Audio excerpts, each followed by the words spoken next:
આજના સ્પર્ધાત્મક યુગમાં વિદ્યાર્થીઓ અભ્યાસમાં શ્રેષ્ઠ પ્રદર્શન માટે અનેક પ્રકારની મહેનત કરે છે, ત્યારે વાસ્તુશાસ્ત્ર અને જ્યોતિષશાસ્ત્ર પણ અભ્યાસમાં સફળતા માટે મહત્વની ભૂમિકા ભજવે છે.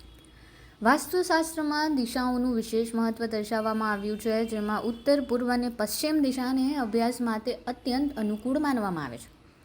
આ દિશા સંબંધિત સૂચનો દરેક ધોરણના વિદ્યાર્થીઓ માટે ઉપયોગી છે, પરંતુ ખાસ કરીને ધોરણ 10 અને 12 તેમજ સ્પર્ધાત્મક પરીક્ષાની તૈયારી કરતા વિદ્યાર્થીઓ માટે વધુ લાભદાયક સાબિત થઈ શકે છે. યોગ્ય દિશામાં બેસીને અભ્યાસ કરવાથી એકાગ્રતા વધે છે, સ્મરણ શક્તિ મજબૂત બને છે અને પરીક્ષા દરમિયાન થતું બ્લેન્કનેસપણું પણ ઓછું થઈ જાય છે.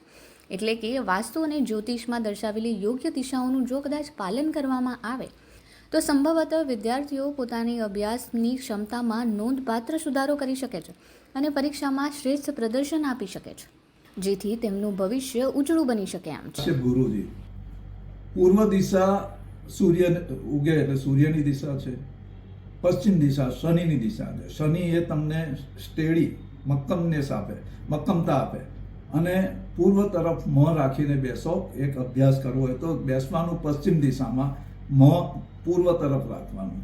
ઉત્તર દિશા પણ બુદ્ધની દિશા છે, એટલે એ તમારી બુદ્ધિને તીવ્ર બનાવે. યાદશક્તિ વધારવી છે તો તમે ઉત્તર અથવા પૂર્વ તરફ મોં રાખીને ઘરના અથવા તમારા રૂમના પશ્ચિમ વિભાગમાં બેસવું. વાસ્તુ મુજબ ઉત્તર અને ઈશાન દિશાના ગ્રહ સ્વામી બુદ્ધ અને ગુરુ છે. બુદ્ધ બુદ્ધિના કારક ગ્રહ તરીકે ઓળખાય છે, જ્યારે ગુરુ જ્ઞાન અને વિદ્યા પ્રદાન કરે છે. તેથી ઉત્તર દિશામાં મુખ રાખીને અભ્યાસ કરવાથી વિચાર શક્તિ તીવ્ર બને છે, યાદશક્તિ વધે છે અને અભ્યાસ દરમિયાન થતું કન્ફ્યુઝન દૂર થાય છે. સાથે જ સૂર્ય પૂર્વ દિશાના સ્વામી હોવાથી તે તેજસ્વીતા, આત્મવિશ્વાસ અને એકાગ્રતા વધારવામાં મદદરૂપ થાય છે. દિશા સૂર્ય મહારાજની છે, જે ઉર્જા અને સ્મરણ શક્તિ આપે છે, જ્યારે પશ્ચિમ દિશા શનિ મહારાજની હોવાથી તે મક્કમપણું અને સ્થિરતા આપે છે. અભ્યાસ કરતી વખતે પશ્ચિમ દિશામાં બેસીને પૂર્વ તરફ મોઢું રાખવાથી વિદ્યાર્થીઓ વધુ ફોકસ સાથે અભ્યાસ કરી શકે એમ છે અને આ વાત સુરતના જ્યોતિષાચાર્ય દ્વારા કહેવામાં આવી રહી છે. એટલું જ નહીં, મંગળવારે પ્રજ્ઞાવર્ધન સ્ત્રોતનો પાઠ કરવાથી પણ એકાગ્રતા અને સકારાત્મક ઉર્જામાં વધારો થતો હોવાનું કહેવાયું છે. તો પશ્ચિમ દિશામાં બેસી પૂર્વ તરફ મોં રાખીને વાંચી શકો.